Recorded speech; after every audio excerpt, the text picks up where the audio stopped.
So if you're looking to hand sew something and you need a little bit of decorative flair, then I've got just the thing.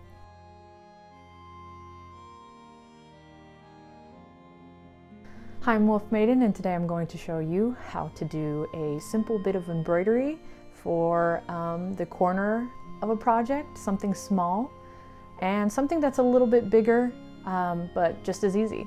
If you haven't already watched my How to Sew a Handkerchief video, then that will be linked below and above for you to check out. This would be the perfect thing to add to your handkerchief. So we're going to be doing some beginner embroidery. If you're coming from my How to Sew a Handkerchief video and you haven't started yet, I think it's best to do embroidery before you cut out the fabric. So if you were going to make a handkerchief, I recommend that you just have the raw fabric on there. You maybe measure the square, and then you put the hoop and begin embroidery that way, so that you don't end up with a problem where your hoop is maybe a little too big, or there's not enough fabric to really hold the fabric taut. So it needs to be tight enough for you to embroider on. So that's what I recommend.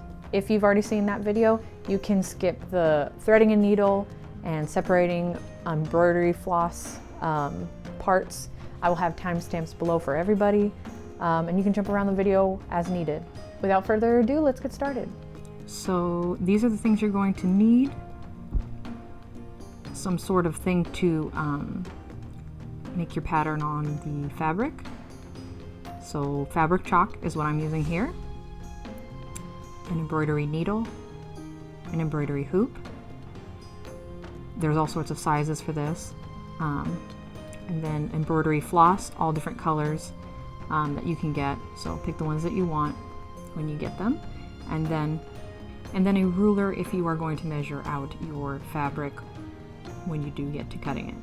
I almost forgot, a pair of scissors. So the first thing you want to do is get the hoop that doesn't have the screw on it underneath the fabric, and then you want to kind of tighten the fabric over it as best you can, because you're going to pull and tighten it once it's screwed on.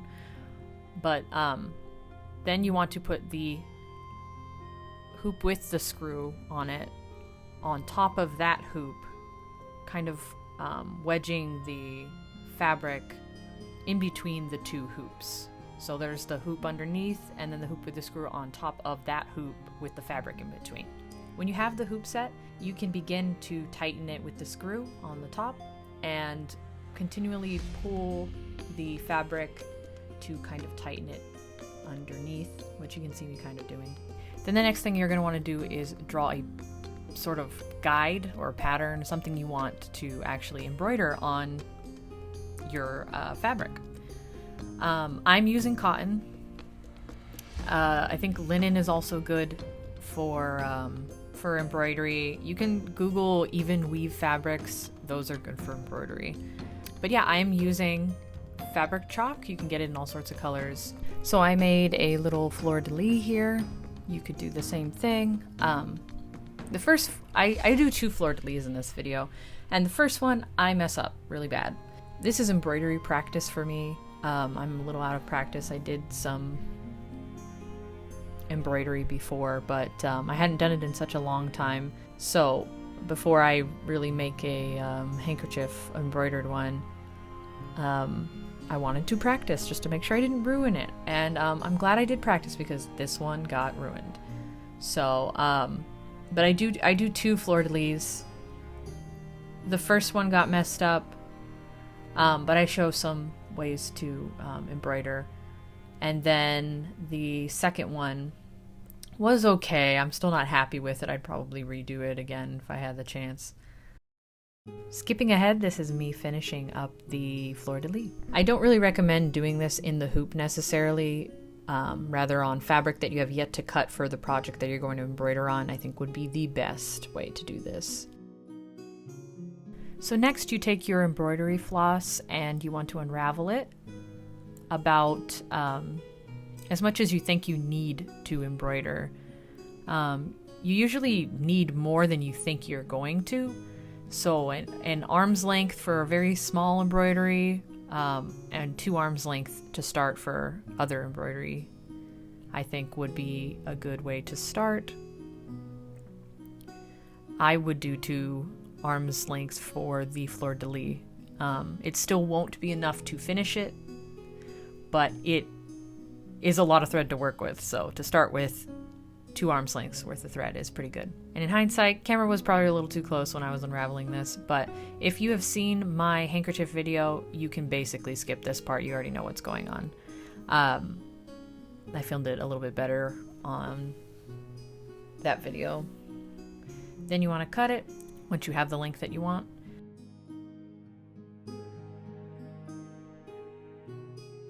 And then now we are going to separate the strands. The embroidery floss has 6 strands.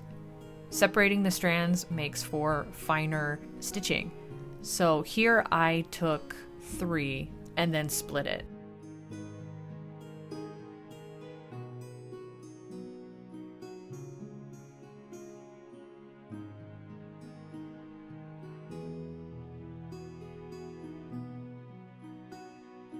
So when you do split it, you just pull it apart. When you do pull it apart, you kind of go like this.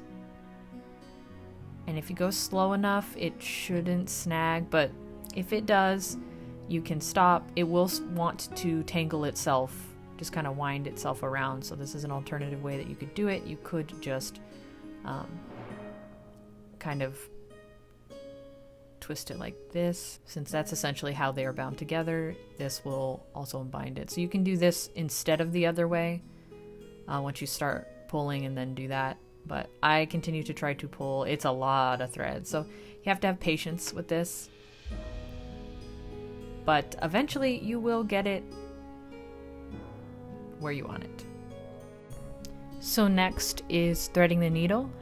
If you've already seen this, you can skip this, but basically if you just have the thread, each like strand stacked on top of each other, you can pull it through the needle pretty easily. Then you're going to tie the end after you pull the thread through, about halfway through. You want the threads to be even, and then you want to tie it around your finger.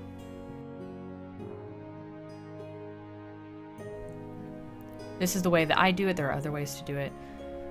But yeah, you want to wind it around your finger and then bring the string through, pull it, and then you have a little knot at the end, and that should keep it tight. Then make sure it's all even there.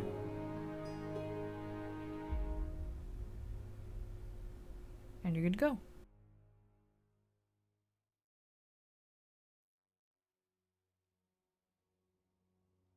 So now we're going to go ahead and start the embroidery for the Fleur de Lis. I was going to fill it in a different way, and then I decided to kind of go in a diamond shape, which I did very poorly, but you'll get to kind of see what it looks like, what you might want to do for some shapes similar to this.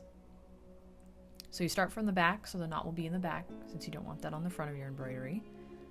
And then you do, and then you start.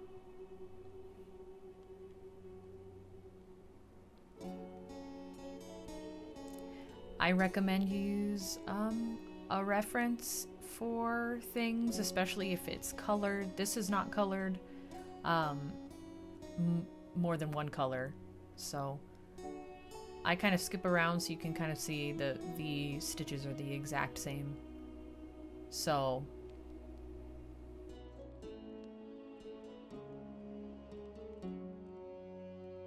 don't be like me and keep your fabric very loose, because you will run into problems when it's not tight. And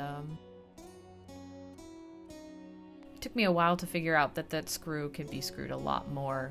Like, it should be a lot closer together, but I don't know. When I ran into resistance, I stopped. But yeah, so this doesn't look too bad, especially like on the second go. I could have probably left it when I did 2 stitches thick on all sides, but I didn't, and I kept filling it in, and it still looked fine until I ruined it with more stitches. I probably worked a little too fast too, at some points. Go slow. It's a lot better when it's slower, when you take your time.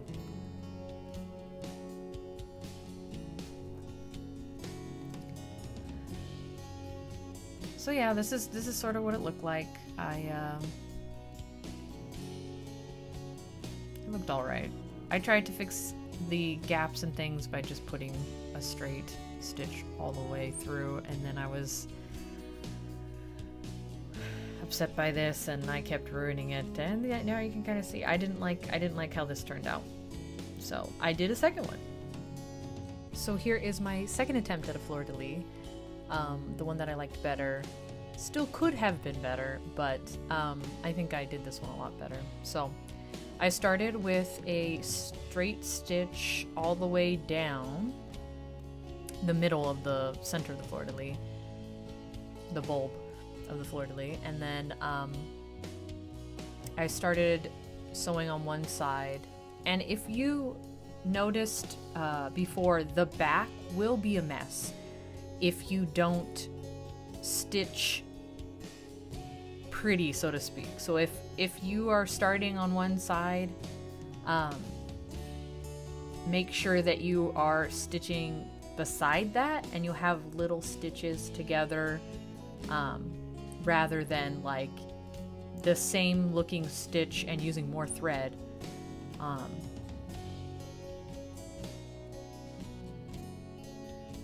On the back, basically. So it could look like exactly like this on the back, but because I am stitching over on the top and then beside the stitch I just made, the stitches are smaller on the back.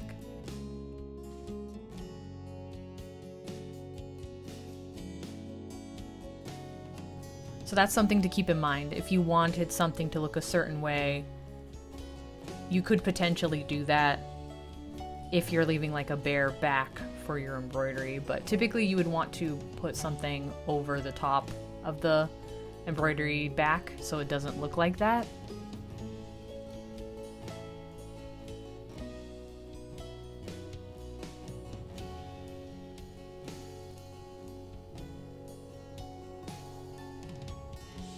Here I try to fix it because it is really loose. I decided to cut out enough for like a handkerchief and put it in the hoop to embroider, but it didn't leave me much room on the corner, so I had to struggle a lot with this.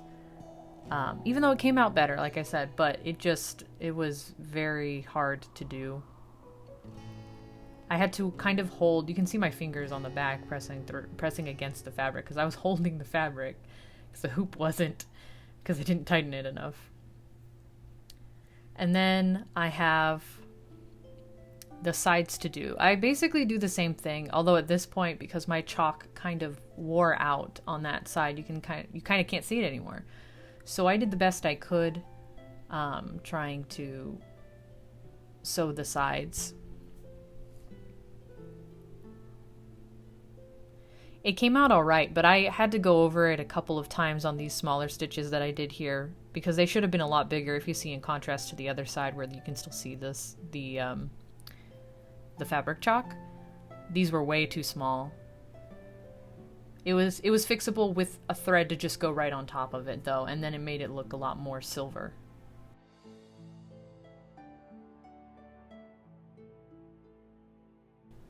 So that's always an option. And I will show it too on here shortly.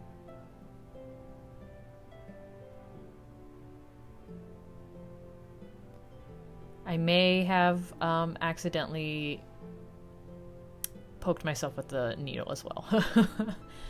You can get a thimble so that doesn't happen, or tighten your hoop so that doesn't happen as well. Where you have to hold the fabric and not the hoop.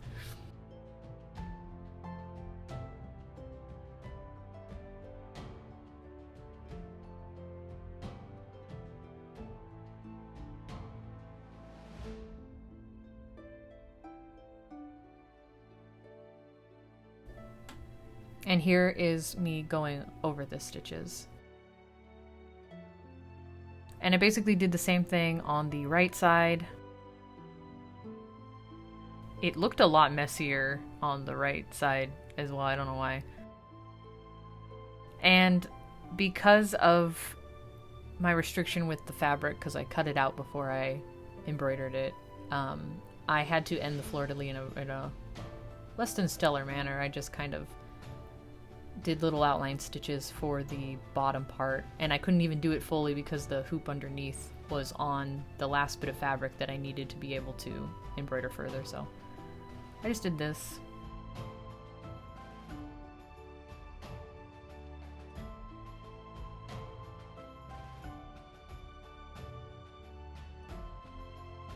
Again, it turned out alright. It's practice. Luckily I didn't put this on a handkerchief quite yet. But I will be doing something with this and the last embroidery piece that I'm going to do after this one. So, and that's how it turned out. Pretty okay for a beginner. So I sketched something new, some branches with leaves on them. And I used a dark green thread here, same way as before. We're gonna do just some straight stitches here along the branch line. I'm going to be using 2 different colors on this one, and it turned out really good. I like this one overall, like way better than both of the Fleur de Lis. I feel like it's really hard to mess up a leaf, so this is a good decorative embroidery project for sure. Whether it's like one leaf, several leaves, a branch with leaves, whatever the case, I think that it's pretty easy to do. It's hard to mess up.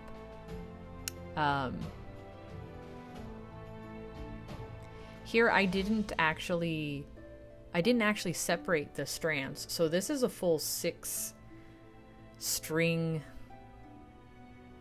thing, and it's pretty thick. You can see the difference, I think. But yeah, basically I do the same exact stitch, and then I drew a line through the topmost leaf because I do the same thing that I did on the Fleur de Lis in terms of the way that I had sewn it. So I will probably be doing more embroidery as practice, and if I do, I might pop up a video or 2 on some other, maybe like pattern ideas or something like that. I really like freehand things. I like to figure things out myself. I like to do things the hard way. You can learn from me that way. I make a lot of mistakes. Although I like mistakes because, again, I think it gives a lot of things character, but you can kind of glean from what I'm doing well and then learn from what I'm doing wrong so you don't run into the same problem.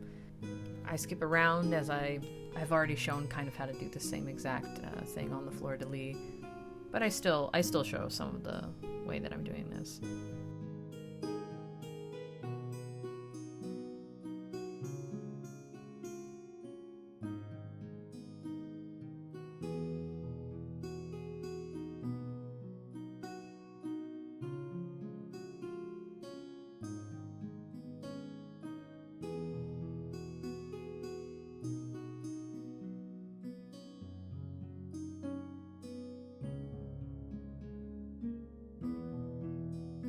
And this is how it turned out. After I added the extra green, finished it up, I did the leaves exactly the same. Turned out really good.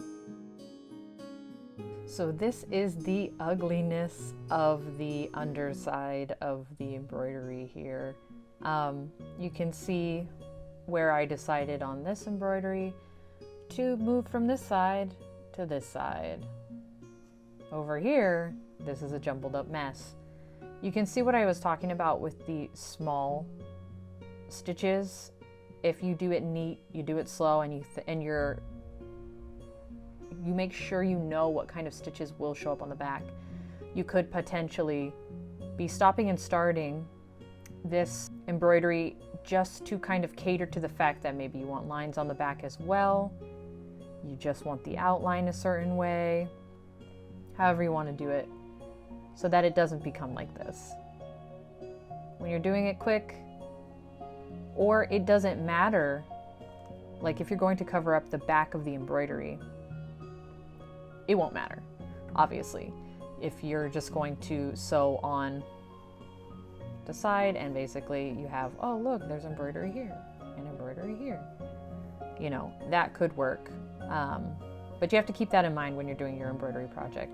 If you're doing a handkerchief and you're not backing the handkerchief like these guys don't have a back to them, so they're very simple. They kind of have a little rustic feel to them. So that's something to keep in mind. If you don't want things visible, you have to sew or embroider accordingly. Now, because I didn't show this earlier, I'm just going to do this with a very, very thin strand. But essentially, after you've finished up your embroidery or you're running out of thread, whichever is the case, you can go ahead and do this. You put your needle through the closest stitch, so that's easier. You find a loop. When you've almost completely pulled it through, you do that. So put it through, find the loop, and do that 2 times, and it should make a knot. It's pretty small here, but you can kind of see the knot I'm talking about. And that is how you would finish off your embroidery if you're completely done. If you're changing to a new thread, you've run out of thread, that's how it works. So this is our finished product. We have this one,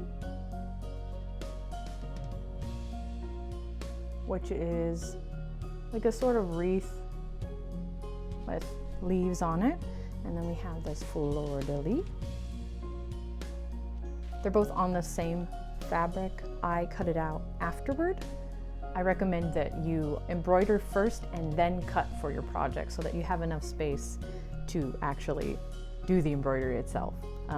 Because trying to put a circle on a square, if it's too big, it isn't going to work. If it's closer to the corner of where you actually want it to be, you're gonna need this space. So make sure you do that. This was part practice for me, but also to kind of show how kind of simple it is to add embroidery to something. You can do this on anything. It's not limited. You can do this on a lot of things. It's not limited to just a handkerchief. You could do it on a tote bag or an apron or your own pouches, things like that, depending on the fabric. But yeah, it's a versatile thing. I highly recommend starting embroidery. They have plenty of embroidery kits. I've even seen them at Walmart. Specialty stores and craft stores would be the most likely to have them. And you can get all sorts of colors of embroidery floss. I intended to make a handkerchief, but I decided to embroider on 2 corners side by side of this fabric. And so instead, I'm probably going to cut it directly in half and then sew them with backs on them. So that it's the ugliness of the underside is covered, and probably make a pouch or something out of these. Not sure yet. But if I do that, you guys will be able to see what I do and how I do it. Any other projects I have or more embroidery, I will show you guys if it's of any interest. And I hope you enjoyed and you found something interesting in this video. Maybe you give embroidery a try. So thank you for watching, and I hope you guys have a good day.